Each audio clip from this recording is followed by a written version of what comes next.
Bueno, pues buenas a todos y bienvenidos a vuestra casa de Fórmula 1 y bienvenidos a un nuevo vídeo en el cual vamos a seguir comentándoos todas las novedades que han surgido. Tenemos muchísimas cosas de las que hablaros en el día de hoy y todos los temas que os vamos a comentar van a estar detallados en la descripción del vídeo por si queréis saltaros alguno y pasar directamente a vuestro momento de elección. Dicho esto, ahora sí vamos a dar comienzo y vamos a hablar acerca de unas palabras que ha dado Christian Horner, ya sabemos, el team principal del equipo Red Bull, acerca de uno de los fichajes que ha hecho Aston Martin, y es que ha hablado acerca del que va a ser el nuevo CEO de Aston Martin a partir del 1 de octubre. Ya sabemos que por qué tarda hasta el 1 de octubre, en este caso no es por tiempo de jardinería, porque la persona que va a cubrir ese puesto lleva sin estar en Fórmula 1 desde 2020, que no había estado ligado a ningún proyecto, porque él dice, él lo que comentó cuando le fichó a Aston Martin es que no le atraía a ningún proyecto, eso es lo que llegó él mismo a decir. Bueno, no estuvo ligado a ningún equipo desde 2020, sino porque al que va a sustituir es justo cuando deja el cargo, que es Martin Wismars. Pero por supuesto estamos hablando acerca de Andy Cowell, fichaje reciente y fichaje que la verdad no había sonado demasiado, en rumores, queremos decir, porque parece ser que internamente todos los equipos fabricantes sobre todo estuvieron buscando el fichaje de Andy Cowell. Todos le ofrecieron, incluido, por supuesto, y por eso lo dice Christian Horner, Red Bull, que ahora van a pasar por primera vez a ser un equipo fabricante, a ser un motorista. Realmente ya con Honda eran un equipo fabricante, no motorista. Es como el caso de Aston Martin, ¿no? Que podemos llegar a decir que podríamos considerarlo fabricante porque el motor va a ser para ellos mismos, no van a depender de nadie, pero no fabrican ellos mismos el propio motor, así que no son ellos los motoristas, sino que son un cliente de Honda, que Honda va a estar hecho para ellos, básicamente. Es igual que en su día McLaren Honda, aunque no saliese muy bien,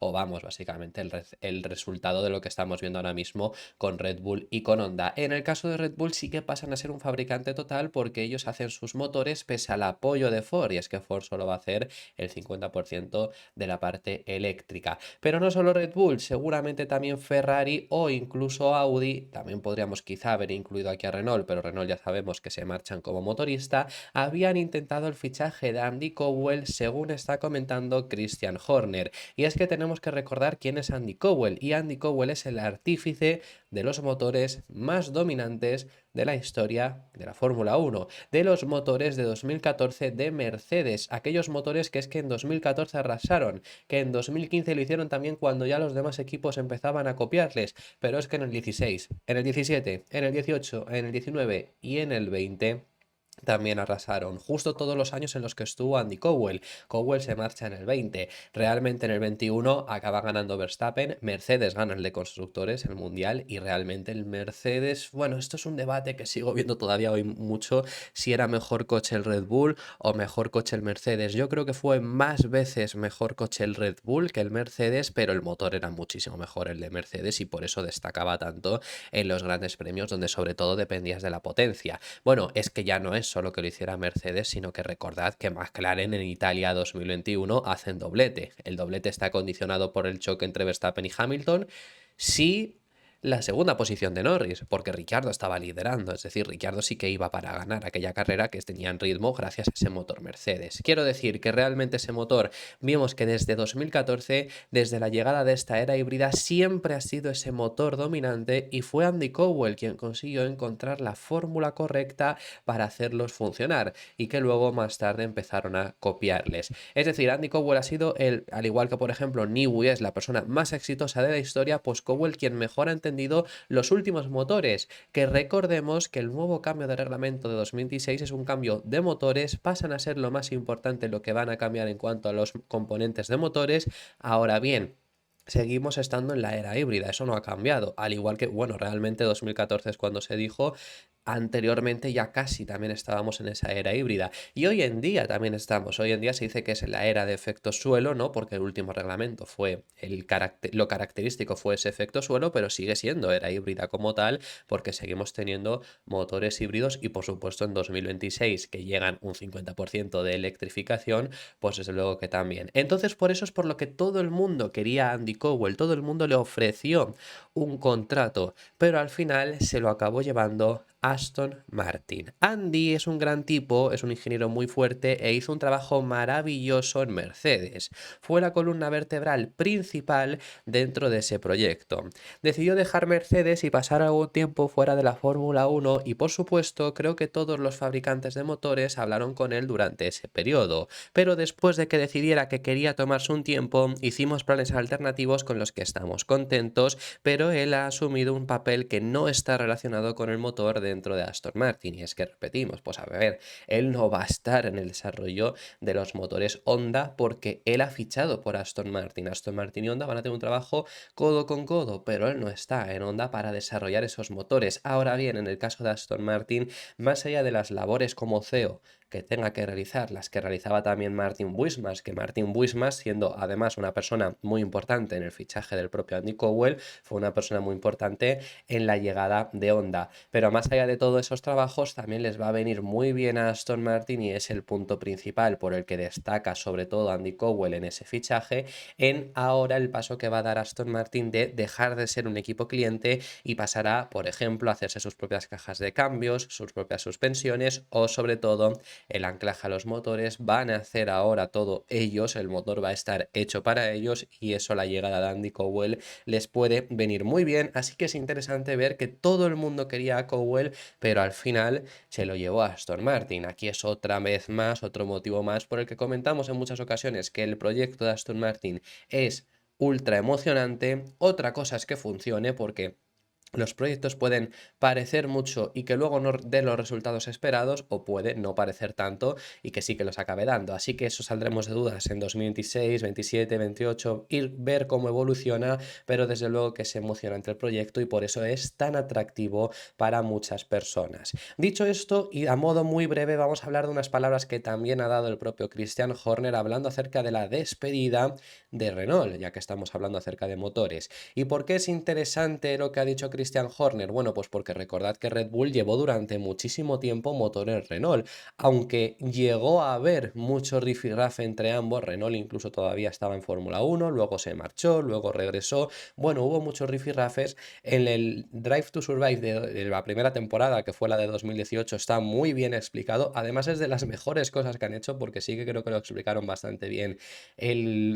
La confrontación que hubo entre ambos, y encima cuando al final Red Bull deja a Renault, se marcha Ricciardo a Renault, que justo todavía estaba Ricciardo ahí. No sé, fue un tiempo la verdad bastante curioso. Renault daba los motores a Red Bull, pero Red Bull lo renombraba e incluso llegó a estar en algunos años llamándose Tag Heuer Motors, algo por el estilo. Bueno, que hubo una relación un poco complicada, sobre todo en los últimos años, porque los motores Renault, los que tenemos hoy en día, son herencia de lo que eran. Por lo que se van en 2026 es porque no tienen confianza después de 10 años realmente, estamos en el 24, claro, después de 10 años siendo el peor motor, no tienen confianza en el que en el 26 vaya a cambiar, por eso es por lo que se marchan. Pero claro, Red Bull también ha ganado títulos gracias al motor Renault, que fueron los primeros 4 títulos que logran ganar, los hacen con motores Renault. Por lo que por ese motivo es por lo que Christian Horner se ha pronunciado y ha dicho que desde luego es una verdadera lástima ver una marcha de un motorista que, además, añadamos aquí la palabra que él no lo dice, pero tan histórico dentro de la Fórmula 1, y que al final se marche. Siempre me entristece ver la marcha de un fabricante de motores. Viry-Châtillon, que es donde está la fábrica de motores Renault, ha estado involucrado en Fórmula 1 durante muchos años, pero entiendo que tienen otros proyectos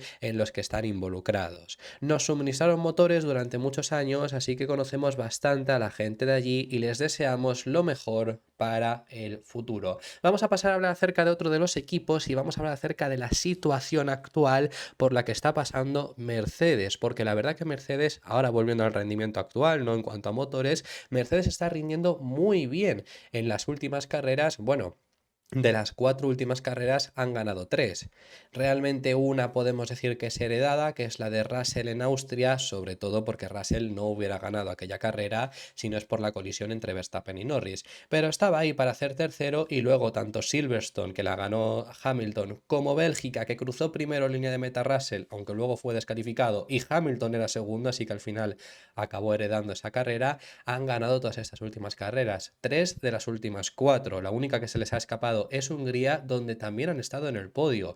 Llevan una racha también de podios importante. Creo que desde Canadá, que fue el primer podio que había logrado Mercedes, no se han bajado nunca del podio. Y no, claro, creo no, sí, efectivamente es desde Canadá, porque en Canadá está Russell, en España está Hamilton, en Austria está Russell, en el Gran Premio de Silverstone está Hamilton, que es el que gana la carrera, en Hungría está Hamilton y en esta última carrera solo está Hamilton porque Russell es descalificado, pero Russell también lo hubiera estado. Estamos viendo un rendimiento muy bueno después de un comienzo difícil que tuvo Mercedes, han ido trayendo actualizaciones, les están funcionando y a Toto Wolff le han preguntado sobre la confianza que tiene para este final de temporada, la cual ha dicho que aún así tampoco quiere confiarse del todo. ¿Y es que a qué es lo que se refiere? Bueno, pues lo que estamos viendo es un año ultra igualado, donde los niveles, las diferencias son mínimas y depende mucho del circuito.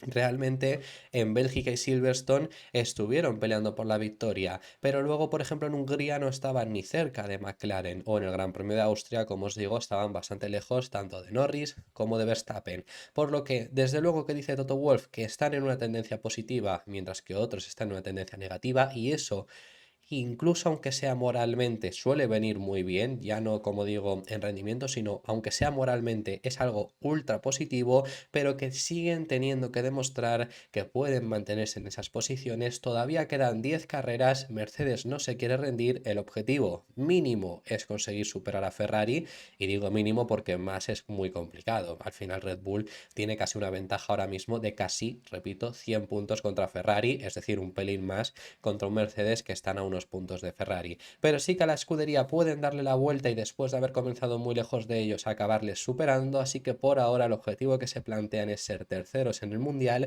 y tienen que demostrar que pueden conseguirlo porque al final Ferrari también va a intentar solucionar sus problemas e intentar reaccionar. Creo que tenemos que mantener los pies en el suelo. Se ve una tendencia en los cambios de rendimiento y sin duda eso es positivo de nuestro lado. Con algunos otros equipos se ve una tendencia negativa, pero no creo que debamos adelantarnos a cómo va a ir la segunda mitad de la temporada.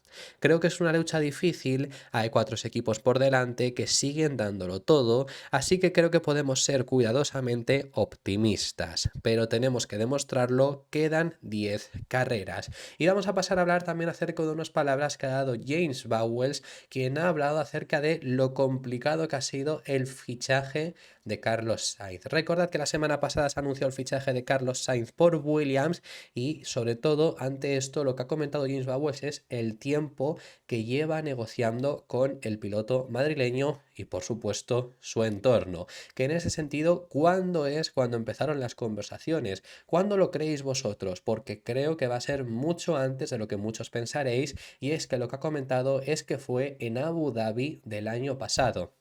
Recordad que desde el año pasado se sabe que Carlos Sainz no tiene contrato para el siguiente año. Tenía contrato en el 24, pero no más allá. Era el mismo caso, por ejemplo, de Charles Leclerc. Y esto es normal. Quiero decir que un equipo, ante la posibilidad de que un piloto se quede sin un asiento, empieza a entablar conversaciones si es que tiene interés por él. No solo a Williams. Williams realmente no había sonado, pero sí que se decía que Audi ya desde entonces estaba muy interesado si es que no acababa renovando. No se hablaba de más porque sí que se esperaba que Carlos Sainz acabase renovando con Ferrari, pero obviamente las circunstancias han sido las que todos conocemos. Al final se ha quedado sin ese asiento porque han renovado a Leclerc y han fichado a Lewis Hamilton. Entonces él, quedándose sin asiento, Williams ya ha aprovechado que ya le habían mostrado ese interés. Lo que ha comentado Bowles al final también es que solo se acercaron a él en un inicio porque él era el piloto que creían que podía ser diferencial, sabían ya que el año siguiente iba a estar Logan Sargent, pero que creían que con Carlos podía llegar a marcar la diferencia. Esto lo ha comentado ya también James Vowles y creo que realmente tiene razón. Quiero decir, en este sentido, obviamente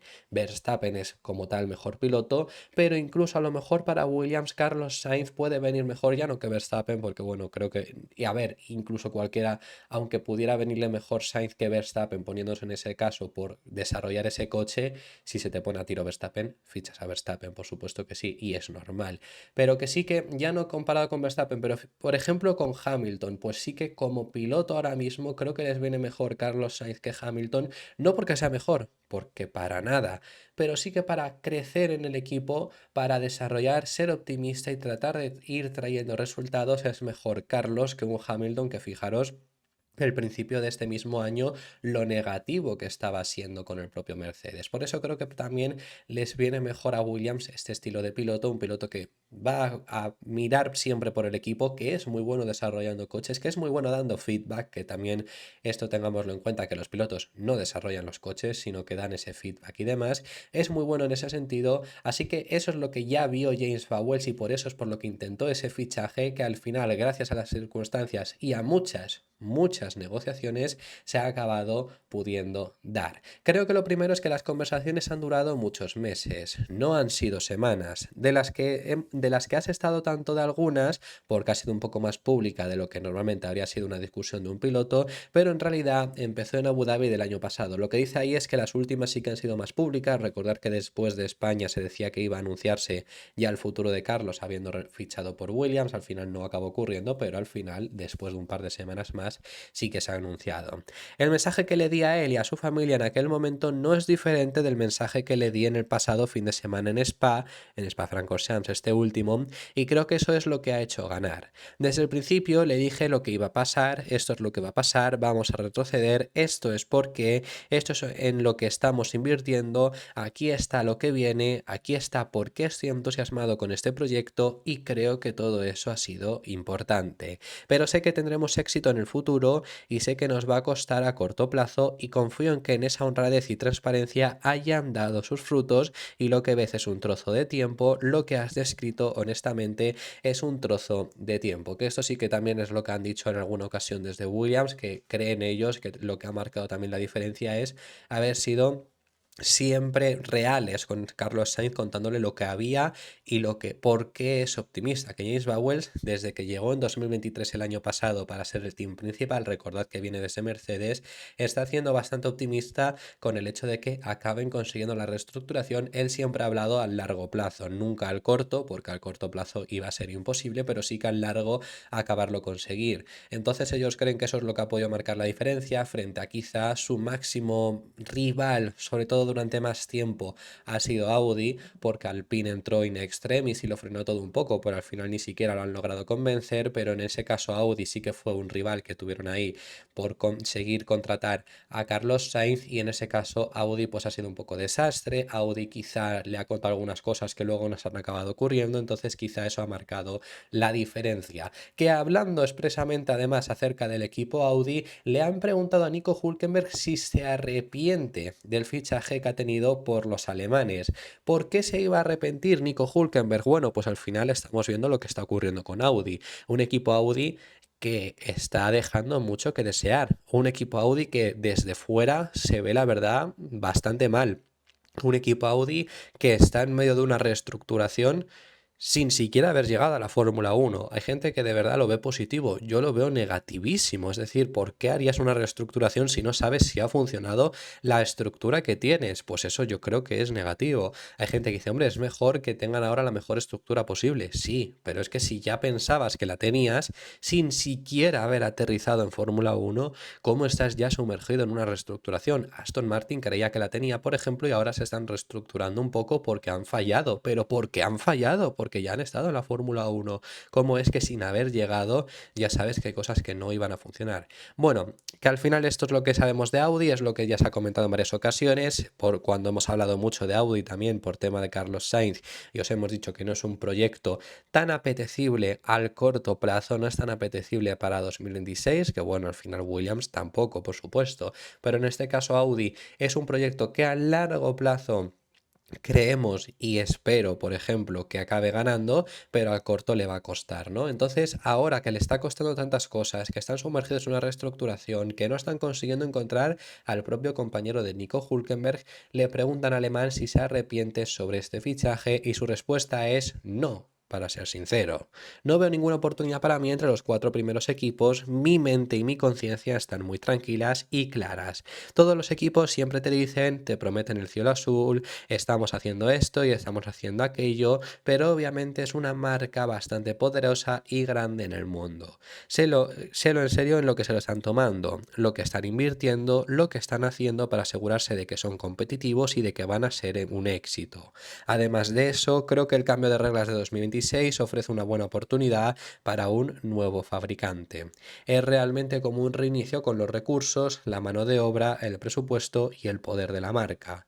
Creo que es una oportunidad muy buena y un proyecto emocionante para mí y para mi carrera. Hay un largo camino por recorrer, sin duda, y ya sabes, con audio obviamente las ambiciones, la presión es muy alta. Siempre lo es cuando corres para un fabricante. No estoy preocupado, pero sé, y ellos también lo saben, que necesitan mejorar todo el paquete. Así que eso es lo que dice Nico Hülkenberg y esto ha sido todo por este vídeo. Muchísimas gracias por haber llegado hasta el final del mismo. Dejadme en los comentarios vuestras impresiones sobre todos los temas que hemos estado hablando, que hemos hablado de muchísimos, y me encantará saber tu opinión sobre ellos en los comentarios. Si te ha gustado el vídeo, deja tu me gusta, suscríbete, te recuerdo que puedes hacerte miembro y nos vemos en el próximo.